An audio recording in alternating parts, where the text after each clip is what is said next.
நெடுஞ்சாலைத்துறையை பொறுத்தவரைக்கும் தேசிய நெடுஞ்சாலைகளில் பெரும்பாலும் வேகத்தடைகள் அமைக்கப்படுவதில்லை.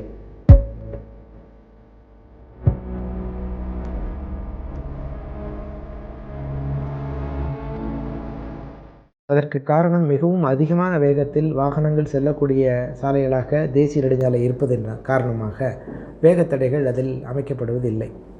ஆனால் இதர சாலைகளாகிய கிராம சாலைகள், மாவட்ட சாலைகள், மாநில சாலைகள் ஆகிய இடங்களில் தேவைப்படும் இடங்களில் நாம் வேகத்தடைகளை அமைக்க வேண்டிய சூழ்நிலை ஏற்படும் பொழுது அமைத்து தருகின்றோம்.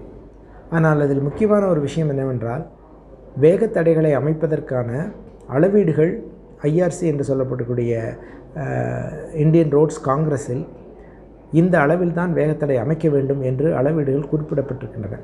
ஆனால் அதையும் மீறி சில தனியார் அமைப்புகள் வேகத்தடைகளை தாங்களாகவே அமைத்து விடுவதன் காரணமாக எதிர்பாராத விதமாக சில விபத்துகள் நேர்ந்து விடுகின்றன. அதுவும் குறிப்பாக 2 சக்கர வாகனங்கள் செல்லுகின்ற பொழுது திடீரென்று சரியான வெள்ளைக்கோடுகள் அமைக்கப்படாமல், சரியான அளவில் ஏற்படுத்தப்படாமல் உள்ள வேகத்தடைகளை கடக்கும் பொழுது விபத்துகள் ஏற்படுவது நாம் பத்திரிகைகள் வாயிலாக அறிய முடிகின்றது.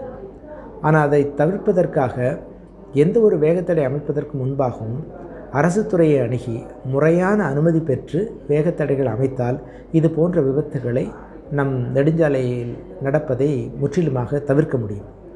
தற்பொழுது இந்தியன் ரோட்ஸ் காங்கிரஸில் குறிப்பிட்டுள்ளபடி ஒரு சரியான முறைப்படி அமைக்க வேண்டிய வேகத்தடை என்பது 3.5 மீட்டர் சாலையின் அகலத்தில் மெதுவாக ஏறி இறங்கக்கூடியதாக அமைக்க வேண்டும்.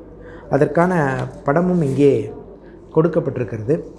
இதில் 3.5 மீட்டர் அளவுள்ள தூரத்தை கடப்பதற்கு அதற்கான குறியீடுகள், வெள்ளை குறியீடுகள் இதில் செய்யப்பட வேண்டும்.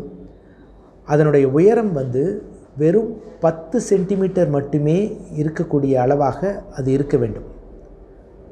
நாம் பொதுவாக சாலைகளில் பார்க்கும் பொழுது அதனுடைய அளவு 1 அடி, அதாவது 30 சென்டிமீட்டர் அல்லது 25 சென்டிமீட்டர் அளவுக்கு அமைத்து விடுகிறார்கள். இதுவும் விபத்திற்கு ஒரு காரணமாக அமைந்து விடுகின்றது. 10 சென்டிமீட்டர் மட்டுமே உயரம் என்பது மிகவும் குறைவான அளவு. அதில் 3.5 மீட்டர் உயரத்திற்கு வெறும் 10 சென்டிமீட்டர் உயரத்தில் ஏறி இறங்கும் பொழுது வாகனங்கள் விபத்துக்குள்ளாறுவது பெரும்பாலும் தவிர்க்கப்படுகிறது. இந்த முறைப்படி அமைக்கப்படும் பொழுது வாகனங்கள் 25 முதல் 30 கிலோமீட்டர் வேகத்தில் இதன் மீது ஏறி செல்லக்கூடிய வாய்ப்புகள் உள்ளன. அவ்வாறு தான் இது அமைக்கப்படும்.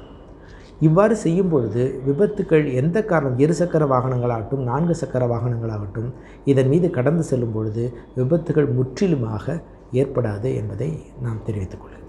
கோவை மாநகரை பொறுத்தவரையில் மாவட்ட ஆட்சித்தலைவரினுடைய சாலை பாதுகாப்பு கூட்டத்தில் கேட்கப்பட்ட ஒரு கேள்வியின் போது கணக்குகள் எடுக்கப்பட்டு நெடுஞ்சாலைத்துறையில் சுமார் 260 வேகத்தடைகள் இருப்பதாகவும், கார்ப்பரேஷன் லிமிட் என்று சொல்லுடைய மாநகராட்சியினுடைய எல்லைக்குட்பட்ட சாலைகளில் ஒரு 160 வேகத்தடைகள் அமைக்கப்பட்டிருப்பதாகவும், அதில் பெரும்பான்மையான வேகத்தடைகள் சரியான முறைப்படி அமைக்கப்படவில்லை என்ற ஒரு கோரிக்கை எழுந்திருக்கிறது. அதை மாவட்ட ஆட்சித்தலைவர் தற்போது அதை கணக்கெடுத்து ஒவ்வொன்றையும் விரைவாக ஒரு காலகட்டத்திற்குள் அனைத்தும் IRC ஸ்டாண்டர்ட் படி முறையாக அமைத்து விபத்துகள் எதிர்காலத்தில் நடைபெறாத வண்ணம் சரியான வர்ணம் பூசி அதற்கான எச்சரிக்கை பலகைகளை சரியான இடத்தில் அமைக்க வேண்டும் என்று அறிவுரை வழங்கியிருக்கிறார். அதற்கான ஏற்பாடுகள் தற்பொழுது நெடுஞ்சாலைத்துறையிலும் சரி மாநகராட்சியிலும் சரி ஒவ்வொரு இடமாக செய்து கொண்டு வந்திருக்கிறார்கள். அரசு முறைப்படி வேகத்தடைகள் அமைப்பதற்கு, ஒரு வேகத்தடை அமைப்பதற்கு அதற்கான பலகைகள், அந்த வெள்ளை வர்ணம் பூசுதல், அந்த ரெஃப்ளெக்டிங் ஸ்டட்ஸ் என்று சொல்வார்கள், இரவு நேரத்திலே ஒளிரக்கூடிய அந்த ஸ்டட்ஸ் எல்லாம் வைத்து பார்க்கும் பொழுது சுமார் 1 லட்சம் வரையில் ஒரு வேகத்தடை அமைப்பதற்கான செலவு ஆகின்றது. இது தனியார் அமைப்புகளோ அல்லது சில தனியார் நிறுவனங்களோ அவர்களுக்கு தேவை, பள்ளிக்கூடங்கள் போன்ற இடங்கள் தேவை என்ற ஒரு காரணத்திற்காக செலவை குறைப்பதற்காக மிகவும் சிறிய அளவில் அந்த வேகத்தடையை அமைத்து விடுகிறார்கள். அதுதான் விபத்திற்கு காரணமாக ஆகிவிடுகின்றது. அவ்வாறு அமைக்கக்கூடாது.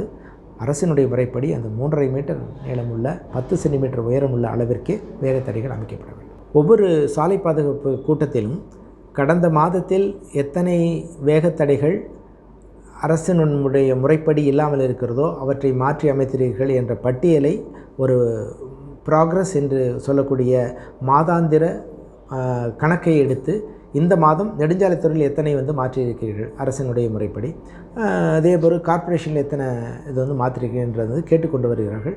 அது படிப்படியாக இப்பொழுது குறைக்கப்பட்டு வந்து கொண்டிருக்கிறது.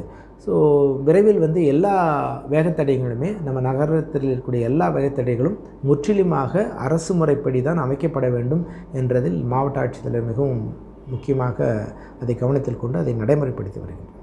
வேகத்தடைகளை பொறுத்தவரை இதுவரை நாம் பேசியதெல்லாம் முறையான முறைப்படி அழைக்கக்கூடியது வேகத்தடைகள்.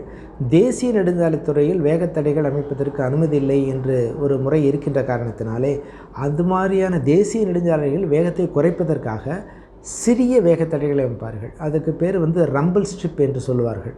மிகவும் சிறிய வேகத்தடைகளை அமைத்து அதன் மூலம் வேகம் குறைக்கப்பட்டு அந்த இடத்தில் அதிக வேகத்தில் வாகனங்கள் செல்லாதவாறு செல்கிறார்கள். ஆனால் பொதுமக்களிடையே ஒரு கருத்து நிலவுகிறது, அந்த சிறிய வேகத்தடைகள் தொடர்ச்சியாக இருக்கும்பொழுது வயதானவர்களோ குழந்தைகளை வைத்துக்கொண்டு செல்பவர்களுக்கோ இருசக்கர வாகனங்களுக்கு மிகுந்த ஒரு அசௌகரியம் ஏற்படுகிறது என்று மக்கள் மத்தியிலிருந்து சில குறைபாடுகள் வருகின்றன. அது மாதிரியான இடங்களுக்கு தேசிய நெடுஞ்சாலைத்துறையிலும் மாவட்ட சாலை பாதுகாப்பு கூட்டத்தில் அனுமதி பெற்று வேகத்தடைகள் நாங்கள் அமைத்து வருகிறோம்.